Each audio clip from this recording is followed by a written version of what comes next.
सोचते हैं जो कि यहाँ पे एक 17-16 साल का है, वो नीट देने के लिए आया हुआ है, जेई देने के लिए आया हुआ है, और ऑब्वियस सी बात है यहाँ 2 साल है तो 10 लाख 6 लाख 7 लाख खर्च हो ही रहा है और सारे लोग उतना अफोर्ड नहीं कर सकते। तो वहाँ पे एक मेंटल स्ट्रेस आता है कि यार मेरे घर पे पापा बैठे हुए हैं, वो इतना मेहनत कर रहे हैं, तो यहाँ पे जो हम कर रहे हैं तो वो शायद हम सही नहीं कर रहे हैं। बिकॉज ऐसा होता है कि हम कभी भी एक फ्लो नहीं आता पढ़ाई में, कभी अप एंड डाउन होता है, तो जिस वजह से एक बार कभी डाउन चला जाता है फिर इंसान वहाँ पे रुक जाता है। तो वो एक बहुत ज़्यादा एक मन में, कितना भी आप होशियार हो ना सर, तो वो मन में एक आ जाता है कि यार I am doing very wrong. ठीक है, पता रहता है कि ये ज़िंदगी का पार्ट है, लेकिन फिर भी वहाँ पे लगता है कि सर बहुत ज़्यादा गलत जा रहे हैं हम। तो सर वो बच्चे के माइंड में वो जो थिंकिंग है नेगेटिव, ऑल्दो वो तो आएगा, वो फॉर श्योर है, बट फिर भी कहीं ना कहीं पे वो कैसे रोका जा सकता है या फिर उसको कैसे मिनिमाइज कर सकते हैं वो। और वहाँ ये बात मायने रखती है, और जिस उम्र में हम आते हैं उस टाइम हमारा जो प्रीफ्रंटल कॉर्टेक्स है, जो डिसीजन मेकिंग वाला होता है, वो डेवलपिंग होता है, तो उतनी डेटा को उतना तरीके से वो एनालाइज नहीं करते। बैठिए, तो इनका ये कहना है कि जब आते हैं यहाँ पे उस टाइम हम ये सोचते हैं कि हमारे मम्मी पापा ने हमें भेजा है और अगर हम नहीं कर पाए तो क्या होगा, राइट, यही सोच रहती है।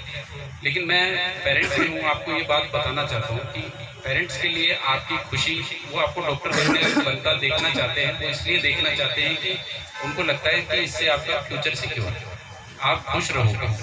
अल्टीमेट एम वो है, ना कि ये देखना कि डॉक्टर, जैसे उन्होंने बताया, एम ये नहीं है डॉक्टर, एम ये है कि आपकी लाइफ अच्छी रहे, आप हंसते मुस्कुराते रहे।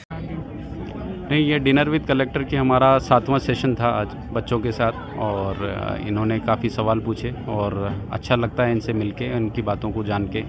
कई सुझाव भी इनके द्वारा दिए गए, कई बातें शेयर की गई, तो हमेशा मिलके जैसा एक एक्सपीरियंस आता है, इनको जानने का मौका मिलता है, तो वैसा एक्सपीरियंस रहा, अच्छा एक्सपीरियंस रहा। आज कितने बच्चों ने क्या क्वेश्चन पूछा आपसे और आपने क्या सवाल तो लगभग सभी ने पूछे हैं, वो 1-2 मिलके पूछते हैं, कुछ पूछते हैं, लेकिन सवाल मोटे तौर पे यही होता है कैसे पढ़ाई में अच्छा करें, लाइफ में अगर प्लान ए फेल हो जाए तो प्लान बी कैसे करें, एग्ज़ाम के टाइम में कैसे पढ़ाई को आगे बढ़ाई जाए, यही नॉर्मल जो क्वेरीज़ रहती हैं बच्चों की वो हैं। कुछ एक उन्होंने पेरेंटिंग को लेके सवाल पूछे कि पेरेंट्स क्या सोचते होंगे, तो वो भी गाइड किया गया।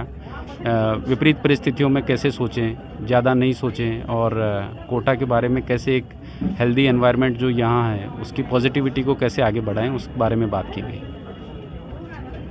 स्ट्रेस कैसे कम हो, इस बारे में कुछ? बच्चों का देखिए, मैं हमेशा कहता हूँ कि एक मिनिमम लेवल ऑफ स्ट्रेस ज़रूरी है किसी भी अच्छे काम को करते हो, क्योंकि थोड़ा सा स्ट्रेस नहीं होगा तो आप उस लेवल पे एक्टिवेट नहीं हो पाते हो। तो वही बताया गया है कि उस स्ट्रेस को मिनिमम लेवल में कैसे रखें, वो बात बताई गई। नियमित अध्ययन करें, पढ़े, एग्ज़ाम के टाइम में कैसे खुद को कंडक्ट करें, वो बातें की गई। मेरा नाम वरुण जोशी है और मैं राजस्थान से ही हूँ।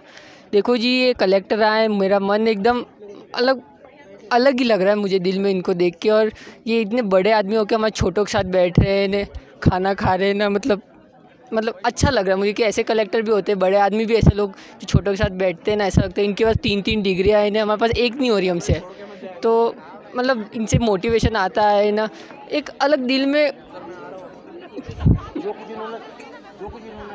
मतलब इन्होंने मुझे बोला कि अच्छे से पढ़ना चाहिए, मस्ती नहीं करनी चाहिए।